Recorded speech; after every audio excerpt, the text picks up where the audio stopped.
निराकार ओंकार मूलम तुरीयम गिराज्ञान गोतीतमीशं गिरीशं करालम महाकाल कालम कृपालम गुणागार संसार पारम नतोहम। तुरीय वाणी ओंकार के मूल, ज्ञान, निराकार और इंद्रियों से परे, महाकाल के भी काल, गुणों के धाम, कैलाशपति, कृपालु, विकराल संसार से परे परमेश्वर को मेरा प्रणाम। प्रारंभ करते हैं आज की कथा। ऋषियों ने पूछा, सूत जी, शिवलिंग की स्थापना कैसे करनी चाहिए तथा उसकी पूजा कैसे, किस काल में तथा किस द्रव्य द्वारा करनी चाहिए। सूत जी ने कहा, महर्षियों, मैं तुम लोगों के लिए इस विषय का वर्णन करता हूँ, इसे ध्यान से सुनो और समझो। अनुकूल एवं शुभ समय में किसी पवित्र तीर्थ में, नदी के तट पर, ऐसी जगह पर शिवलिंग की स्थापना करनी चाहिए जहाँ रोज पूजन कर सकें। पार्थिव द्रव्य से, जल में द्रव्य से अथवा तेजस द्रव्य से पूजन करने से उपासक को पूजन का पूरा फल प्राप्त होता है। शुभ लक्षणों में पूजा करने पर यह तुरंत फल देने वाला है। चल प्रतिष्ठा के लिए छोटा शिवलिंग श्रेष्ठ माना जाता है। अचल प्रतिष्ठा हेतु बड़ा शिवलिंग अच्छा रहता है। शिवलिंग की पीठ सहित स्थापना करनी चाहिए। शिवलिंग की पीठ गोल, चकोर, त्रिकोण अथवा खाट के पाए की भांति ऊपर नीचे मोटा और बीच में पतला होना चाहिए। ऐसा लिंग पीठ महान फल देने वाला होता है। पहले मिट्टी अथवा लोहे से शिवलिंग का निर्माण करना चाहिए। जिस द्रव्य से लिंग का निर्माण हो उसी से उसका पीठ बनाना चाहिए। यही अचल प्रतिष्ठा वाले शिवलिंग की विशेषता है। चल प्रतिष्ठा वाले शिवलिंग में शिवलिंग और प्रतिष्ठा एक ही तत्व से बनानी चाहिए। शिवलिंग की लंबाई स्थापना करने वाले मनुष्य के 12 अंगुल के बराबर होनी चाहिए। इससे कम होने पर फल भी कम प्राप्त होता है, परंतु 12 अंगुल से लंबाई अधिक भी हो सकती है। चल लिंग में लंबाई स्थापना करने वाले के 1 अंगुल के बराबर होनी चाहिए, उससे कम नहीं। यजमान को चाहिए कि पहले वह शिल्प शास्त्र के अनुसार देवालय बनवाए तथा उसमें सभी देवगणों की मूर्ति स्थापित करे। देवालय का गर्भगृह सुंदर, सुदृढ़ और स्वच्छ होना चाहिए। उसमें पूर्व और पश्चिम में 2 मुख्य द्वार हों। जहाँ शिवलिंग की स्थापना करनी हो उस स्थान के गर्त में नीलम, लाल वैदूर्य, श्याम, मरकत, मोती, मूंगा, गोमेद और हीरा, इन 9 रत्नों को वैदिक मंत्रों के साथ छोड़ें। 5 वैदिक मंत्रों द्वारा 5 स्थानों से पूजन करके अग्नि में आहुति दें और परिवार सहित मेरी पूजा करके आचार्य को धन से तथा भाई बंधुओं को मनचाही वस्तु से संतुष्ट करें। याचकों को सुवर्ण, गृह एवं भू संपत्ति तथा गाय आदि प्रदान करें। स्थावर जंगम सभी जीवों को यत्नपूर्वक संतुष्ट कर एक गड्ढे में सुवर्ण तथा 9 प्रकार के रत्न भरकर वैदिक मंत्रों का उच्चारण करके परम कल्याणकारी महादेव जी का ध्यान करें। तत्पश्चात नाद घोष से युक्त महामंत्र ओमकार ओम का उच्चारण करके गड्ढे में पीठ युक्त शिवलिंग की स्थापना करें। वहाँ परम सुंदर मूर्ति की भी स्थापना करनी चाहिए तथा भूमि संस्कार की विधि जिस प्रकार शिवलिंग के लिए की गई है उसी प्रकार मूर्ति की प्रतिष्ठा भी करनी चाहिए। मूर्ति की स्थापना अर्थात प्रतिष्ठा पंचाक्षर मंत्र से करनी चाहिए। मूर्ति को बाहर से भी लिया जा सकता है, परंतु वह साधु पुरुषों द्वारा पूजित हो। इस प्रकार शिवलिंग व मूर्ति द्वारा की गई महादेव जी की पूजा शिव पद प्रदान करने वाली है। स्थावर और जंगम से लिंग भी 2 तरह का हो गया है। वृक्षलता आदि को स्थावर लिंग कहते हैं तथा कृमि कीट आदि को जंगम लिंग। स्थावर लिंग को सींचना चाहिए तथा जंगम लिंग को आहार एवं जल देकर तृप्त करना चाहिए। यों चराचर जीवों को भगवान शंकर का प्रतीक मानकर उनका पूजन करना चाहिए। इस तरह महालिंग की स्थापना करके विविध उपचारों द्वारा उसका रोज पूजन करें तथा देवालय के पास ध्वजारोहण करें। शिवलिंग साक्षात शिव का पद प्रदान करने वाला है। आवाहन, आसन, अर्घ्य, पाद्य, पाद्यांग, आचमन, स्नान, वस्त्र, यज्ञोपवीत, गंध, पुष्प, धूप, दीप, नैवेद्य, तांबूल, समर्पण, निराजन, नमस्कार और विसर्जन, ये 16 उपचार हैं। इनके द्वारा पूजन करें। इस तरह किया गया भगवान शिव का पूजन शिव पद को प्राप्ति कराने वाला है। सभी शिवलिंगों की स्थापना के उपरांत चाहे वे मनुष्य द्वारा स्थापित, ऋषियों या देवताओं द्वारा अथवा अपने आप प्रकट हुए हों, सभी का उपयुक्त विधि से पूजन करना चाहिए, तभी फल प्राप्त होता है। उसकी परिक्रमा और नमस्कार करने से शिवपद की प्राप्ति होती है। शिवलिंग का नियमपूर्वक दर्शन भी कल्याणकारी होता है। मिट्टी, आटा, गाय के गोबर, फूल, कनेर पुष्प, फल, गुड़, मक्खन, भस्म अथवा अन्न से शिवलिंग बनाकर प्रतिदिन पूजन करें तथा प्रतिदिन 10,000 प्रणव मंत्रों का जाप करें अथवा दोनों संध्याओं के समय 1 सहस्त्र प्रणव मंत्रों का जाप करें। इससे भी शिवपद की प्राप्ति होती है। जप काल में प्रणव मंत्र का उच्चारण मन की शुद्धि करता है। नाद और बिंदु से युक्त ओमकार को कुछ विद्वान समान प्रणव कहते हैं। प्रतिदिन 10,000 पंचाक्षर मंत्र का जाप अथवा दोनों संध्याओं को 1 सहस्त्र मंत्र का जाप शिवपद की प्राप्ति कराने वाला है।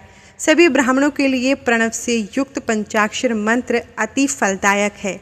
कलश से किया स्नान, मंत्र की दीक्षा, मातृकाओं का न्यास, सत्य से पवित्र अंतःकरण, ब्राह्मण तथा ज्ञानी गुरु सभी को उत्तम माना गया है। पंचाक्षर मंत्र का 5 करोड़ जाप करने से मनुष्य भगवान शिव के समान हो जाता है। 1, 2, 3 अथवा 4 करोड़ जाप करके मनुष्य क्रमशः ब्रह्मा, विष्णु, रुद्र तथा महेश्वर का पद प्राप्त कर लेता है। यदि 1000 दिनों तक प्रतिदिन 1 सहस्त्र जाप पंचाक्षर मंत्रों का किया जाए और प्रतिदिन ब्राह्मण को भोजन कराया जाए तो इससे अभीष्ट कार्य की सिद्धि होती है। ब्राह्मण को प्रतिदिन प्रातःकाल 1008 बार गायत्री मंत्र का जाप करना चाहिए, क्योंकि गायत्री मंत्र शिव पद की प्राप्ति कराता है। वेद मंत्रों और वैदिक सूक्तियों का भी नियम से जाप करें। अन्य मंत्रों में जितने अक्षर हैं उनके उतने लाख जाप करें। इस प्रकार यथाशक्ति जाप करने वाला मनुष्य मोक्ष प्राप्त करता है। अपनी पसंद से कोई एक मंत्र अपनाकर प्रतिदिन उसका जाप करें अथवा ओम का नित्य 1 सहस्त्र जाप करें। ऐसा करने से संपूर्ण मनोरथों की सिद्धि होती है। जो मनुष्य भगवान शिव के लिए फुलवाड़ी या बगीचे लगाता है तथा शिव मंदिर में झाड़ने बुहारने का सेवा कार्य करता है, ऐसे शिव भक्त को पुण्य कर्म की प्राप्ति होती है। अंत समय में भगवान शिव उसे मोक्ष प्रदान करते हैं। काशी में निवास करने से भी योग और मोक्ष की प्राप्ति होती है। इसलिए आमरण भगवान शिव के क्षेत्र में निवास करना चाहिए। उस क्षेत्र में स्थित बावड़ी, तालाब, कुआं और पोखर को शिवलिंग समझकर वहां स्नान, दान और जाप करके मनुष्य भगवान शिव को प्राप्त कर लेता है। जो मनुष्य शिव के क्षेत्र में अपने किसी मृत संबंधी का दाह, दशा, मासिक श्राद्ध अथवा वार्षिक श्राद्ध करता है अथवा अपने पितरों को पिंड देता है, वह तत्काल सभी पापों से मुक्त हो जाता है और अंत में शिव पद प्राप्त करता है। लोक में अपने वर्ण के अनुसार आचरण करने व सदाचार का पालन करने से शिव पद की प्राप्ति होती है। निष्काम भाव से किया गया कार्य अभीष्ट फल देने वाला एवं शिव पद प्रदान करने वाला होता है। दिन के प्रातः, मध्याह्न और सायं 3 विभाग होते हैं। इनमें सभी को एक एक प्रकार के कर्म का प्रतिपादन करना चाहिए।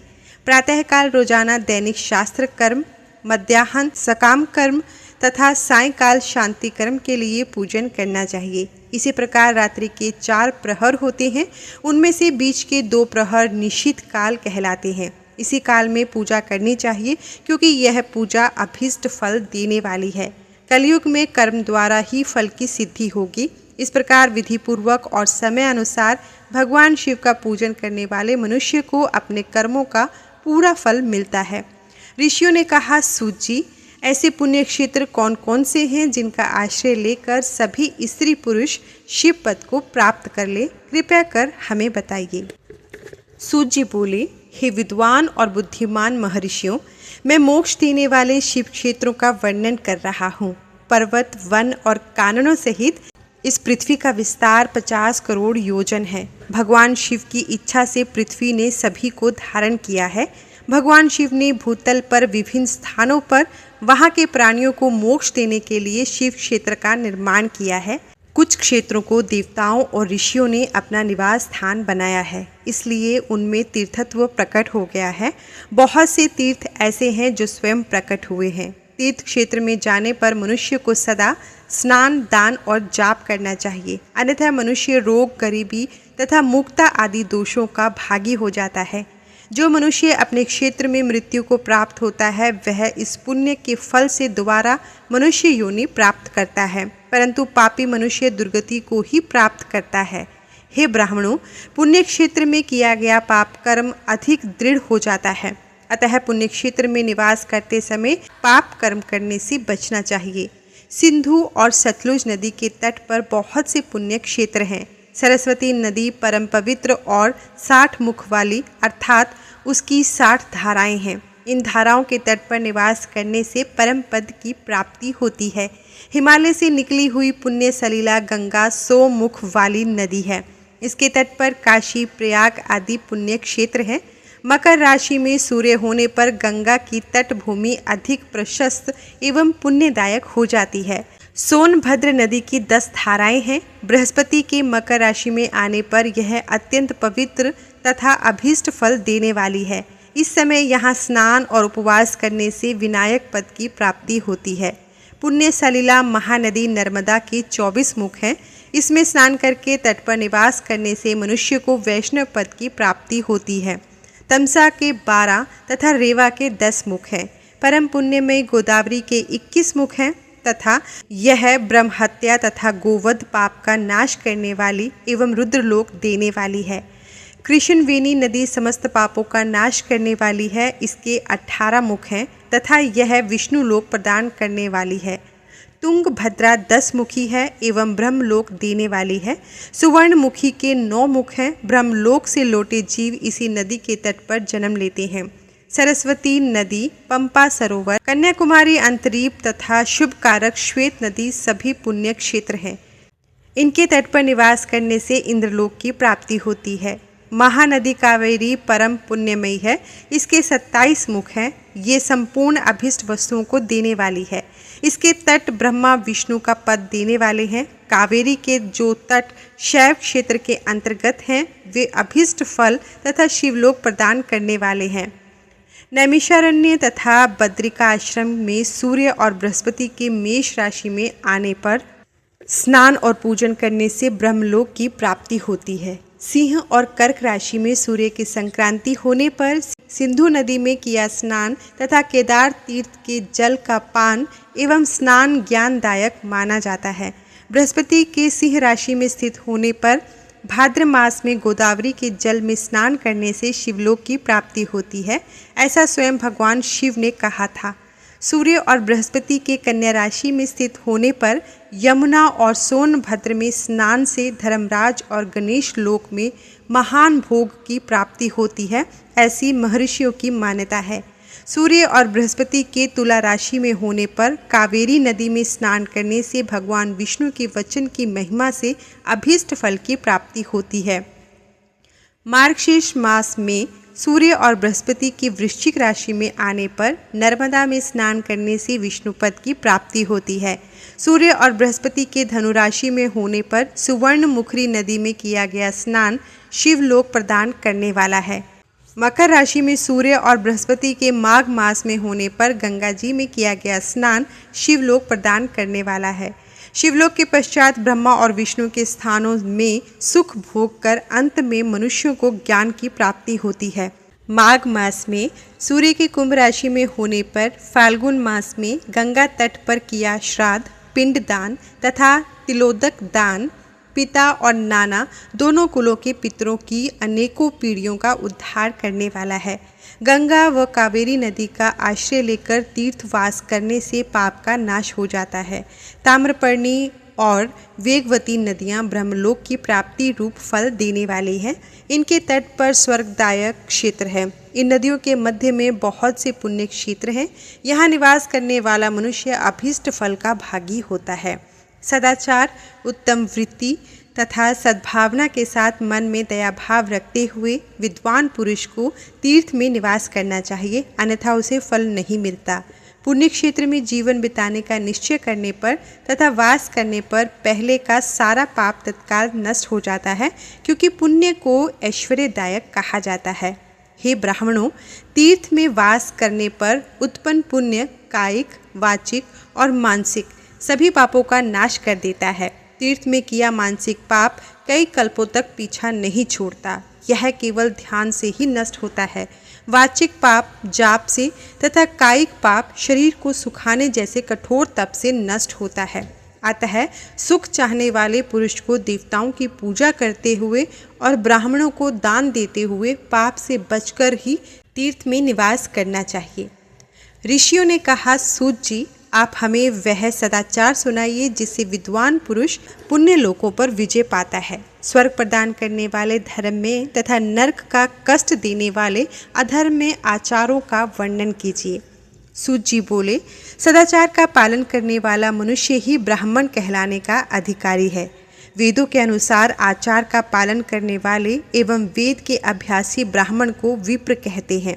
सदाचार, वेदाचार तथा विद्या गुणों से युक्त होने पर उसे द्विज कहते हैं। वेदों का कम आचार तथा कम अध्ययन करने वाले एवं राजा के पुरोहित अथवा सेवक ब्राह्मण को क्षत्रिय ब्राह्मण कहते हैं। जो ब्राह्मण कृषि या वाणिज्य कर्म करने वाला है तथा ब्राह्मणोचित आचार का भी पालन करता है, वह वैश्य ब्राह्मण है तथा स्वयं खेत जोतने वाला शूद्र ब्राह्मण कहलाता है। जो दूसरों के दोष देखने वाला तथा परद्रोही है, उसे चंडाल द्विज कहते हैं। क्षत्रियों में जो पृथ्वी का पालन करता है वह राजा है तथा अन्य मनुष्य राजत्वहीन क्षत्रिय माने जाते हैं। जो धान्य आदि वस्तुओं का क्रय विक्रय करता है वह वैश्य कहलाता है। दूसरों को वणिक कहते हैं। जो ब्राह्मणों, क्षत्रियों और वैश्यों की सेवा में लगा रहता है शूद्र कहलाता है। जो शूद्र हल जोतता है उसे वृषल समझना चाहिए। इन सभी वर्णों के मनुष्यों को चाहिए कि वे ब्रह्म मुहूर्त में उठकर पूर्व की ओर मुख करके देवताओं का, धर्म का, अर्थ का, उसकी प्राप्ति के लिए उठाए जाने वाले कलेशों का तथा आय और व्यय का चिंतन करें। रात के अंतिम प्रहर के मध्य भाग में मनुष्य को उठकर मलमूत्र त्याग करना चाहिए। घर से बाहर शरीर को ढक कर जाकर उत्तराभिमुख होकर मलमूत्र का त्याग करें। जल, अग्नि, ब्राह्मण तथा देवताओं का स्थान बचाकर बैठें। उठने पर उस ओर न देखें। हाथ पैरों की शुद्धि करके 8 बार कुल्ला करें। किसी वृक्ष के पत्ते से दातुन करें। दातुन करते समय तर्जनी उंगली का उपयोग नहीं करना चाहिए। तदनंतर जल संबंधी देवताओं को नमस्कार कर मंत्र पाठ करते हुए जलाशय में स्नान करें। यदि कंठ तक या कमर तक पानी में खड़े होने की शक्ति न हो तो घुटने तक जल में खड़े होकर ऊपर जल छिड़ककर मंत्रोच्चारण करते हुए स्नान का तर्पण करें। इसके उपरांत वस्त्र धारण कर उत्तरीय भी धारण करें। नदी अथवा तीर्थ में स्नान करने पर उतारे हुए वस्त्र वहां न धोएं। उसे किसी कुएं, बावड़ी अथवा घर ले जाकर धोएं। कपड़ों को निचोड़ने से जो जल गिरता है वह एक श्रेणी के पितरों की तृप्ति के लिए होता है। इसके बाद जावाली उपनिषद में बताए गए मंत्र से भस्म लेकर लगाएं। इस विधि का पालन करने से पूर्व यदि भस्म गिर जाए तो गिराने वाला मनुष्य नरक में जाता है। आपोहिष्टा मंत्र से पाप शांति के लिए सिर पर जल छिड़ककर यस्य क्षाये मंत्र पढ़कर पैर पर जल छिड़के। आपोहिष्टा में 3 ऋचाएँ हैं। पहली ऋचा का पाठ कर पैर, मस्तक और हृदय में जल छिड़के। दूसरी ऋचा का पाठ कर मस्तक, हृदय और पैर पर जल छिड़के। तीसरी ऋचा का पाठ करके हृदय, मस्तक और पैर पर जल छिड़के। इस प्रकार के स्नान को मंत्र स्नान कहते हैं। किसी अपवित्र वस्तु से स्पर्श हो जाने पर, स्वास्थ्य ठीक न रहने पर, यात्रा में या जल उपलब्ध न होने की दिशा में मंत्र स्नान करना चाहिए। प्रातः काल की संध्योपासना में गायत्री मंत्र का जाप करके 3 बार सूर्य को अर्घ्य दें। मध्याह्न में गायत्री मंत्र का उच्चारण कर सूर्य को 1 अर्घ्य देना चाहिए। सायंकाल में पश्चिम की ओर मुख करके पृथ्वी पर ही सूर्य को अर्घ्य दें। सायंकाल में सूर्यास्त से 2 घड़ी पहले की गई संध्या का कोई महत्व नहीं होता। ठीक समय पर ही संध्या करनी चाहिए। यदि संध्योपासना किए बिना एक दिन बीत जाए तो उसके प्रायश्चित हेतु अगली संध्या के समय 100 गायत्री मंत्र का जाप करें। 10 दिन छूटने पर 1 लाख तथा 1 माह छूटने पर अपना उपनयन संस्कार कराएं। अर्थ सिद्धि के लिए ईश, गौरी, कार्तिकेय, विष्णु, ब्रह्मा, चंद्रमा और यम व अन्य देवताओं का शुद्ध जल से तर्पण करें। तीर्थ के दक्षिण में, मंत्रालय में, देवालय में अथवा घर के आसन पर बैठकर अपनी बुद्धि को स्थिर कर देवताओं को नमस्कार कर प्रणव मंत्र का जाप करने के पश्चात गायत्री मंत्र का जाप करें। प्रणव के अ, उ और म तीनों अक्षरों में जीव और ब्रह्मा की एकता का प्रतिपादन होता है। अतः प्रणव मंत्र का जाप करते समय मन में यह भावना होनी चाहिए कि हम तीनों लोकों की सृष्टि करने वाले ब्रह्मा, पालन करने वाले विष्णु तथा संहार करने वाले रुद्र की उपासना कर रहे हैं। यह ब्रह्म स्वरूप ओमकार हमारे कर्मेंद्रियों, ज्ञानेंद्रियों, मन की वृत्तियों तथा बुद्धि वृत्तियों को सदा भोग और मोक्ष प्रदान करने वाले धर्म एवं ज्ञान की ओर प्रेरित करे। जो मनुष्य प्रणव मंत्र के अर्थ का चिंतन करते हुए इसका जाप करते हैं वे निश्चय ही ब्रह्मा को प्राप्त करते हैं तथा जो मनुष्य बिना अर्थ जाने प्रणव मंत्र का जाप करते हैं उनको ब्राह्मणत्व की पूर्ति होती है। इस हेतु श्रेष्ठ ब्राह्मण को प्रतिदिन प्रातःकाल 1 सहस्त्र गायत्री मंत्र का जाप करना चाहिए। मध्याह्न में 100 बार तथा सायं 28 बार जाप करें। अन्य वर्णों के मनुष्यों को सामर्थ्य के अनुसार जाप करना चाहिए। हमारे शरीर के भीतर मूलाधार, स्वाधिष्ठान, मणिपुर, अनाहत, आज्ञा और शस्त्रार नामक 6 चक्र हैं। इन चक्रों में क्रमशः विद्वेश्वर, ब्रह्मा, विष्णु, ईश, जीवात्मा और परमेश्वर स्थित हैं। सद्भावना पूर्वक श्वास के साथ सोहम का जाप करें। सहस्त्र बार किया गया जाप ब्रह्मलोक प्रदान करने वाला है। 100 बार किए जाप से इंद्र पद की प्राप्ति होती है। आत्मरक्षा के लिए जो मनुष्य अल्प मात्रा में इसका जाप करता है वह ब्राह्मण कुल में जन्म लेता है। 12 लाख गायत्री का जाप करने वाला मनुष्य ब्राह्मण कहा जाता है। जिस ब्राह्मण ने 1 लाख गायत्री का भी जाप न किया हो उसे वैदिक कार्यों में न लगाएं। यदि एक दिन उल्लंघन हो जाए तो अगले दिन उसके बदले में उतने अधिक मंत्रों का जाप करना चाहिए। ऐसा करने से दोषों की शांति होती है, धर्म से अर्थ की प्राप्ति होती है, अर्थ से भोग सुलभ होते हैं, भोग से वैराग्य की संभावना होती है, धर्म पूर्वक उपार्जित धन से भोग प्राप्त होता है, उससे भोगों के प्रति आसक्ति उत्पन्न होती है। मनुष्य धर्म से धन पाता है और तपस्याओं से दिव्य रूप प्राप्त करता है। कामनाओं का त्याग करने से अंतःकरण की शुद्धि होती है, उस शुद्धि से ज्ञान का उदय होता है। सतयुग में तप को तथा कलयुग में दान को धर्म का अच्छा साधन माना गया है। सतयुग में ध्यान से, त्रेता में तपस्या से, द्वापर में यज्ञ करने से ज्ञान की सिद्धि होती है, परंतु कलयुग में प्रतिमा की पूजा से ज्ञान लाभ होता है।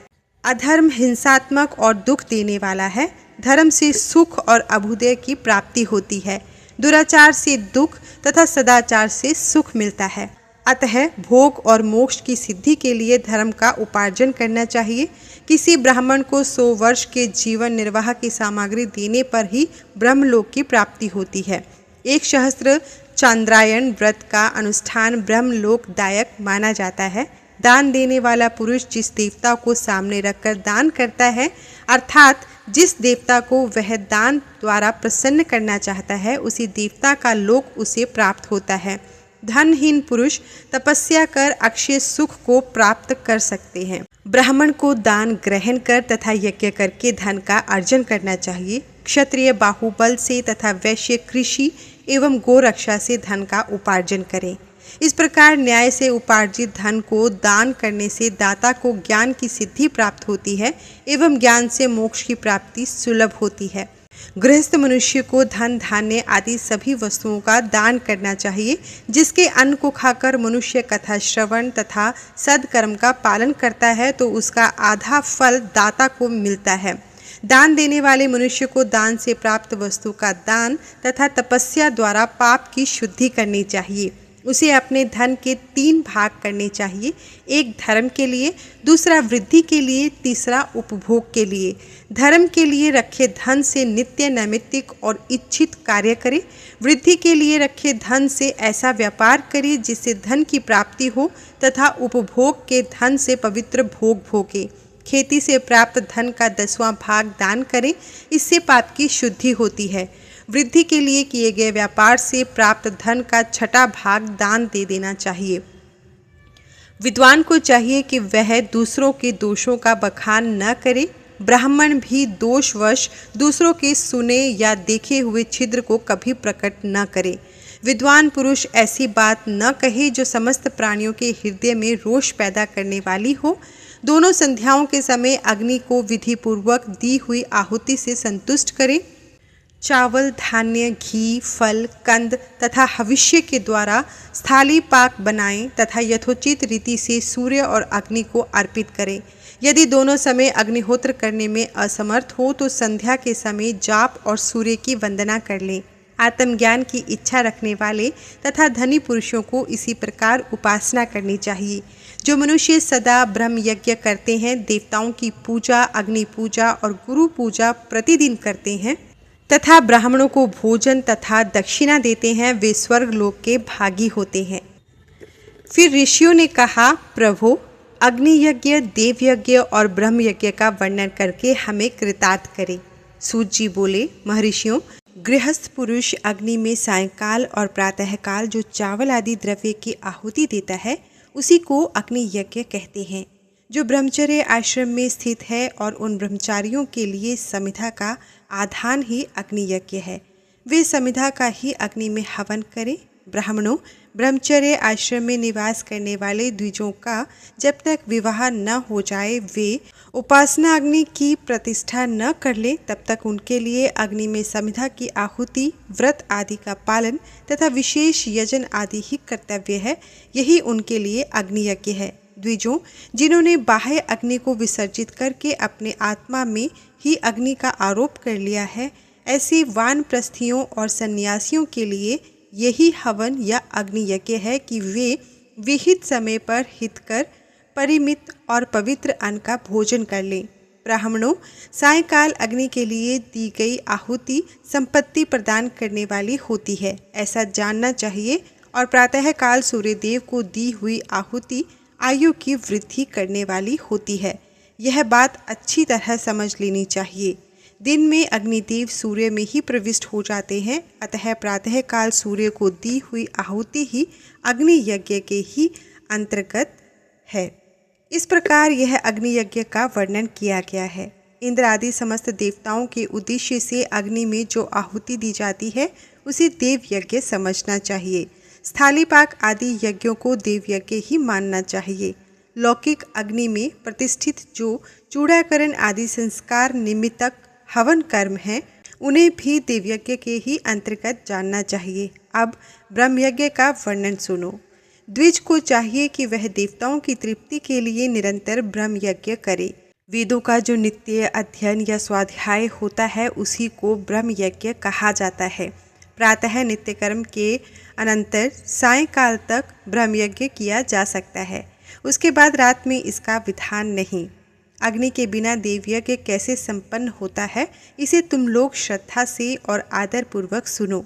सृष्टि के आरंभ में सर्वज्ञ, दयालु और सर्वसमर्थ महादेव जी ने समस्त लोगों के उपकार के लिए वारों की कल्पना की।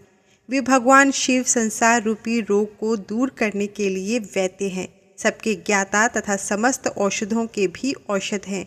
उन भगवान ने पहले अपने वार की कल्पना की जो आरोग्य प्रदान करने वाला है। तत्पश्चात अपनी माया शक्ति का वार बनाया जो संपत्ति प्रदान करने वाला है। जन्म काल में दुर्गति ग्रस्त बालक की रक्षा के लिए उन्होंने कुमार के वार की कल्पना की।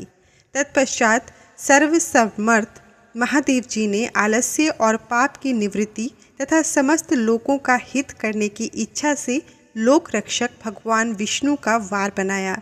इसके बाद सबके स्वामी भगवान शिव ने पुष्टि और रक्षा के लिए आयुकर्ता त्रिलोक स्रष्टा परमेष्ठी ब्रह्मा का आयुष कारक वार बनाया जिससे संपूर्ण जगत के आयुष की सिद्धि हो सके।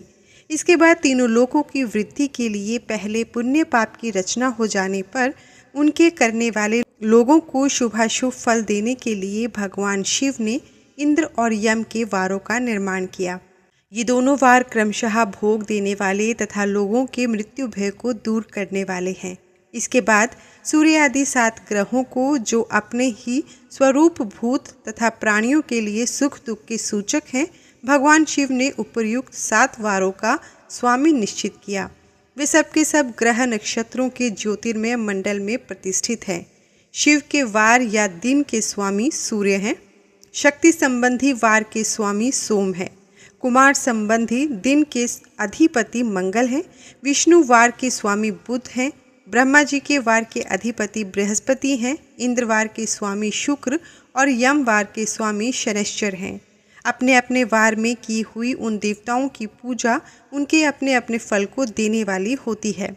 सूर्य आरोग्य के और चंद्रमा संपत्ति के दाता हैं। मंगल व्याधियों का निवारण करते हैं। बुध पुष्टि देते हैं। बृहस्पति आयु की वृद्धि करते हैं। शुक्र भोग देते हैं और शनैश्चर मृत्यु का निवारण करते हैं। ये 7 वारों के क्रमशः फल बताए गए हैं जो उन देवताओं की प्रीति से प्राप्त होते हैं।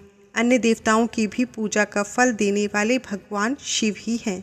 देवताओं की प्रसन्नता के लिए पूजा की 5 प्रकार की ही पद्धति बनाई गई है।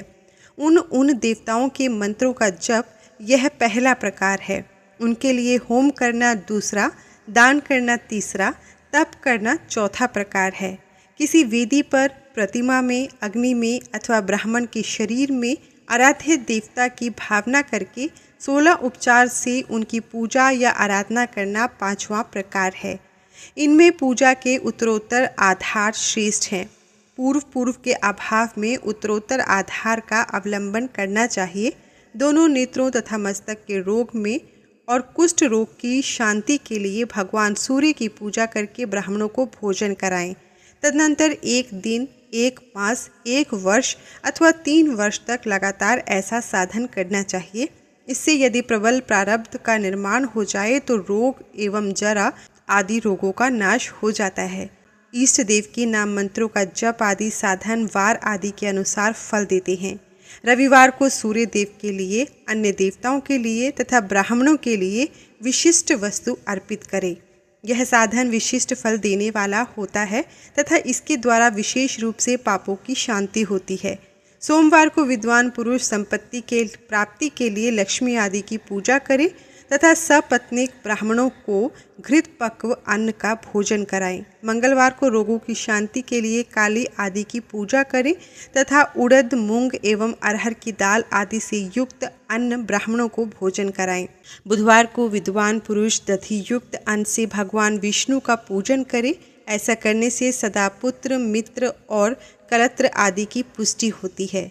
जो दीर्घायु होने की इच्छा रखता हो वह गुरुवार को देवताओं की पुष्टि के लिए वस्त्र, यज्ञोपवीत तथा घृत मिश्रित खीर से यजन पूजन करे। भोगों की प्राप्ति के लिए शुक्रवार को एकाग्रचित होकर देवताओं का पूजन करे और ब्राह्मणों की तृप्ति के लिए षड्रस युक्त अन्न दे। इसी प्रकार स्त्रियों की प्रसन्नता के लिए सुंदर वस्त्र आदि का विधान करे। शनैश्चर अपमृत्यु का निवारण करने वाला है। उस दिन बुद्धिमान पुरुष रुद्र आदि की पूजा करे।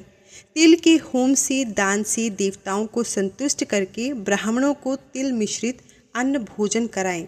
जो इस तरह देवताओं की पूजा करेगा वह आरोग्य आदि फल का भागी होगा। देवताओं के नित्य पूजन, विशेष पूजन, स्नान, दान, जप, होम तथा ब्राह्मण तर्पण आदि में एवं रवि आदि वारों में विशेष तिथि और नक्षत्रों का योग प्राप्त होने पर विभिन्न देवताओं के पूजन में सर्वज्ञ जगदीश्वर भगवान शिव ही उन देवताओं के रूप में पूजित हो सब लोगों को आरोग्य आदि फल प्रदान करते हैं। देश, काल, पात्र, द्रव्य, श्रद्धा एवं लोक के अनुसार उनके तारतम्य क्रम का ध्यान रखते हुए महादेव जी आराधना करने वाले लोगों को आरोग्य आदि फल देते हैं। शुभ मांगलिक कर्म के आरंभ में और अशुभ के अंत में तथा जन्म नक्षत्रों के आने पर गृहस्थ पुरुष अपने घर में आरोग्य आदि की समृद्धि के लिए सूर्य आदि ग्रहों का पूजन करे। इससे सिद्ध है कि देवताओं का यजन संपूर्ण अभिष्ट वस्तुओं को देने वाला है। ब्राह्मणों का देव यजन कर्म वैदिक मंत्र के साथ होना चाहिए। यहाँ ब्राह्मण शब्द क्षत्रिय और वैश्य का भी उपलक्षण है। शूद्र आदि दूसरों का देवयज्ञ तांत्रिक विधि से होना चाहिए। शुभ फल की इच्छा रखने वाले मनुष्यों को 7 ही दिन अपनी शक्ति के अनुसार सदा देव पूजन करना चाहिए। निर्धन मनुष्य तपस्या द्वारा तथा धनी धन के द्वारा देवताओं की आराधना करे, वह बार बार श्रद्धापूर्वक इस तरह के धर्म का अनुष्ठान करता है और बारंबार पुण्य लोकों में नाना प्रकार के फल भोग कर पुनः पृथ्वी पर जन्म ग्रहण करता है। धनवान पुरुष सदा भोग सिद्धि के लिए मार्ग में वृक्ष आदि लगाकर लोगों के लिए छाया की व्यवस्था करे, जलाशय बनवाए, वेद शास्त्रों की प्रतिष्ठा के लिए पाठशाला का निर्माण करे तथा अन्य अन्य प्रकार से भी धर्म का संग्रह करता रहे। धनी को यह सब कार्य सदा ही करते रहना चाहिए। समय अनुसार पुण्य कर्मों के परिपाक से अंतःकरण शुद्ध होने पर ज्ञान की सिद्धि हो जाती है। द्विजों, जो इस अध्याय को सुनता, पढ़ता अथवा सुनने की व्यवस्था करता है, उसे देव यज्ञ का फल प्राप्त होता है। कल के अध्याय में हम देश, काल, पात्र और दान आदि का विचार करेंगे। उसके आगे भी जानेंगे क्या कहती है हमारी शिव पुराण की कथा। शिव भगवान की कृपा आप सभी पर हमेशा बरसती रहे। इसी प्रार्थना के साथ हर हर महादेव। धन्यवाद।